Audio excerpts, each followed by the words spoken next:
আপনারা দেখতে পাচ্ছেন আমরা হ্যান্ড প্রাইমিং পাম্পের সাহায্যে উক্ত ফুয়েল ফিল্টারটি সম্পূর্ণ ফুয়েল দ্বারা পরিপূর্ণ করি এবং গাড়িটি এখন স্টার্ট করি।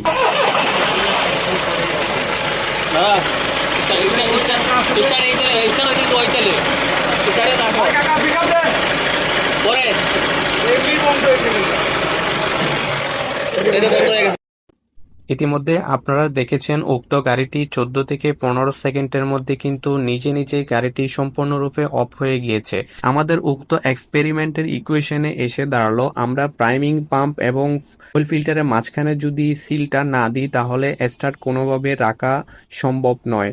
আমরা বেশ কয়েকবার ট্রাই করেছি, প্রতিবারেই কিন্তু আমরা 14 থেকে 15 সেকেন্ডের উপরে স্টার্ট রাখতে পারিনি। এই এক্সপেরিমেন্ট ভিডিওর শেষ পর্যায়ে আমরা বুঝতে পারলাম যে যদি কোনো কারণে আমরা সিলটি ভুলবশত না দিয়ে থাকি তাহলে যে কোনো গাড়ি বেশিক্ষণ স্টার্টে রাখা